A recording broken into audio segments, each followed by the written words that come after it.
What is going on, guys? This is Miasin and welcome to my Manadome deck profile. This deck is really good, really nasty. And even though it's only just the first wave of support, we can already do some really interesting things.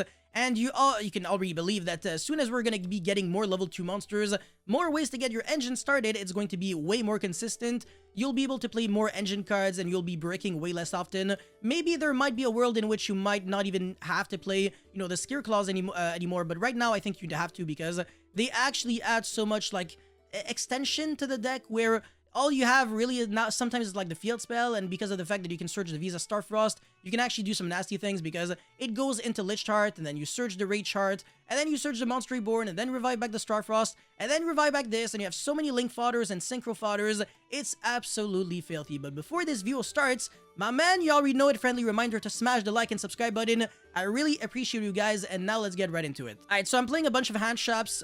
Wait, what the? Alright, okay, now this makes more sense. I'm playing 9 Bestials as well as 3 Ash. Now, the Bestials, they actually have synergy in this deck. Being level 6s, you can do a bunch of things. So, first of all, you can Synchro Summon using the Bestials, and you can also make a rank 6. The best one I want to say for this deck would be Wallow. In Tier Elements, the best one is probably Beatrice because, there are so many cards that you can actually send with Beatrice to do nasty things.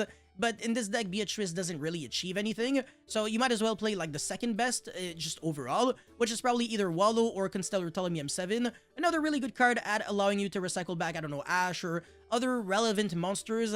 Sometimes it can come up, but whatever, it doesn't really matter too much. I think in every day's context, Wallow is usually better. But yeah, 9 Bestials, Baldric is the second best after Magnamut, so it can be like a double interruption on turn 0. And then Saronir is obviously not as good as Druid Worm, so there might be a world in which you still want to play 3 Druid Worm, 0 Saronir. It's still very much up in the air, but whatever, 9 Bestial is pretty good. And then 3 Ash, I just wanted any other hand shop, and I didn't necessarily want to play Imperm because it might clash a bit with the Bestials if I want a Bestial first and then Imperm after. I can't do that, and Valor kind of just sucks overall. So yeah, just, I don't know, I'm playing Ash, but it doesn't matter too much. I guess you can be drawing cards as well, so if you're drawing on your opponent's turn, which I actually don't think will ever come up, you can draw into a usable Ash, but I really don't think it'll come up because I don't play like Formula Synchron or anything. Whatever. Anyways, now for the actual key components of this deck.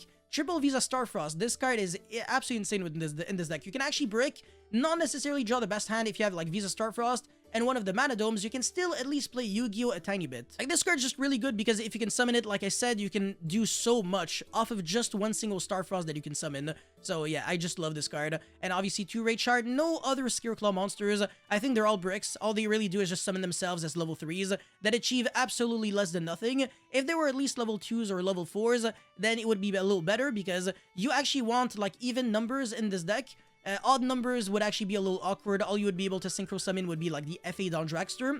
And the way you summon F.A. Don Dragster, by the way, is by using a level 2 tuner, which is Meek or Hairless, which is right there, as well as the artifact side that you're easily turboing out on your opponent's turn. And that's the main goal of this deck, or this build at least. If you have any feedback or suggestions of like other ways to play this deck, please let me know in the comment section below because I could definitely learn from you guys. Anyways, so yeah, I already said triple Starfrost as well as double Rage Heart.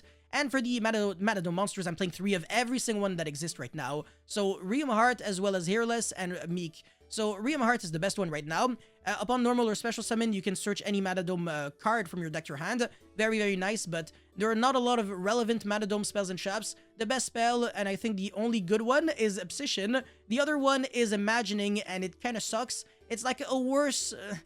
It's like a worse trade-in a way. I really just don't like it at all. You have to like reveal a Manadome monster or Visa Starfrost in your hand, draw 2 cards, and then place a card from the hand into the bottom of the deck. And its graveyard effect is absolute dog shit, and it's once per turn, so just really bad. Like, at best, it's a 1 of, and at worst, it's a 0 of. And the trap card is like an Infernity Barrier. You usually want to play like 1 or 0 copies of these kind of cards in your deck.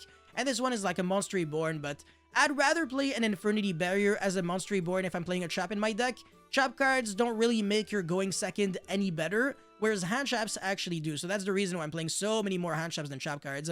I don't think you really want to be playing this as a control deck, rather as a mid-range deck that balances combo and control with hand traps and, the tempo of the game. But yeah, like I said, this card is really nice at being able to, trigger your grave effects on your own turn and on your opponent's turn because the effect to summon itself is actually a quick effect.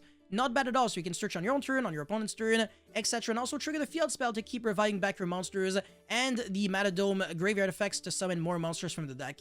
Now, these cards are not +1s at all. All they ever do is replace themselves, and they pretty much have the same effect. However, one thing that I will say is that Meek is better than Hearless, because when you're summoning a Meek off of Meek, you can actually increase its level by 2, whereas when you're summoning Hearless off of Hearless, the boost is garbage. The effect is all it really does is increase the attack of your synchro monsters by 500 during the battle phase this turn, so it's absolutely irrelevant. Like, it really changes nothing to your game plan, whereas Meek at least can allow you to do some interesting negates play. Well, I mean, some nice synchro plays that gets you into negates. And finally, the last monster is Artifact Scythe, very obvious. You don't have to play Artifact Sanctum because you're turboing this card out with Artifact Dagda, and you're not forced to play a card like Tornado Dragon to destroy your Scythe, because you're destroying your own Scythe with Baron de Fleur, and then you're reviving it back on your opponent's standby phase with its Monster Reborn effect. Very convenient that Baron and Artifact Dagda is already the Scythe lock. And now for the spell cards, I'm obviously on Triple Obsession. This card can search the Prime Planet Calarium, which is this card right there. And the graveyard effect is also not too bad, and destroying your monsters, again, is not really a +1, it's just a break even at best. And sometimes it actually is a -1, because you can't always destroy these cards. So yeah, it's like the worst Yang Zings in a way, but I think it's just a matter of time before they are going to become even better. So right now, this is a good template, but don't go thinking that this is going to be winning YCSs right off the bat. I could be surprised though. Maybe someone is going to be innovating this to like a crazy level where this is more of like an engine instead of a deck, and that it will be tier 1. I don't know, maybe. Always have to be open. But anyways, the field spell is completely broken. When you activate it, you search any Manadome monster or Visa Starfrost, and then it has another negative effect that increases the attack of each of your light monsters by 100 for each tuner you control and in your graveyard. The reason why this is a negative effect is because it makes it so that the Realm Heart no longer has 1500 attack and 2100 defense, meaning that you can no longer summon Meek and the Hairless from your hand. So sometimes you actually have to replace this field spell by another, just so that you can start special summoning these cards from your hand. So that's really awkward. Anyways, 3 of this, obviously, the final effect is also really nasty. If a face-up tuner or tuners you control is destroyed by battle by card effect, even including your own card effects, you can revive back one of them. And obviously, like, everything is once per turn, but that doesn't matter too much. Anyways, Double Nova, so this is a Monster Reborn that isn't once per turn for any Scareclaw or Visa Starfrost, really good card. And finally, the Rage Phobia, well, finally. I have a Reinforcement of the Army and Terraforming, but they're not really worth explaining. Terraforming can search like 5 field spells, and this one can search Scareclaw or Visa Starfrost, usually going to be the Rage Heart, because you're searching this off of the Lich Heart, which is summoned off of Visa Starfrost, if you get me. This card also used to be like an Optimistic Mine. If you have like 3 or more defense position monsters on the field, you can destroy a card your opponent controls. So that's obviously still good even to this day, but it no longer you no longer have to rely on this card to out Mystic Mine. So that's my point. So that's it for the main deck, and now for the extra deck, one Vicious Astralde. This card is absolutely free to summon, and you can also destroy monsters when you summon it, and it doesn't target. So that's also very nice when you're going second. So this card is just overall really good. And then Cheng Ying, Baron de Fleur, Adamancipator, Dragite. In case you're wondering, how do you summon this and how do you get a water in your grave? Very easy. Meek is a water, so it's a joke to summon, and it's a joke to have it live. And if you play Nibiru, you can actually use its other effect like Excavate cards, and if you Excavate Nibiru, you can start bouncing cards. But I don't main deck the card, so it's a little problematic. Anyways, Axel Synchro Stardust Dragon, this card is broken. If you don't understand what it does, just watch my combo video. Same thing with Stardust Dragon. You're not actually Synchro summoning Stardust Dragon, you're cheat summoning it with the Axel Synchro. And finally, Phaedon Dragster, it's the only odd number Synchro monster in your extra deck that, again, you're making with Artifact Scythe as well as any of the Manadome monsters. Now, for the Xyz monsters, Zeus Harbinger, you can make Harbinger by using the Axel Synchro as well as the Vicious Astralde, which is a spell negate so that you can protect yourself from any spell card that would try to hurt your Artifact Scythe in the grave. And then finally, Wallow, Baguska, Dweller, and for the Link monsters, Dagda, Elf, and the Lightheart. And for the idea section, not super relevant, but whatever, Nibiru, again, because of the interaction. And you can search it with Galen Granite, but I don't really care too much. Splight Engine if you want to, but I don't really recommend it because it's going to be denaturalizing the deck to the point where it's no longer really a Manadome deck. All you're really doing is like, it's kind of like splashing Orchest Engine in every deck just because they're good cards and that they add the amount of interruptions that you can put up. It doesn't make too much sense. Even though the synergy is kind of there because the Manadomes are level 2s, I just don't think it increases the consistency and reliability of your deck. It's just a gimmick, but if you really want to, it's an option.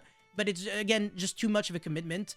And the final cards, I don't really think I have to explain because I already kind of did. So that's pretty much it for my deck profile. Thank you guys so much for watching. Don't forget to like and subscribe. I'll see you guys very, very soon. Peace.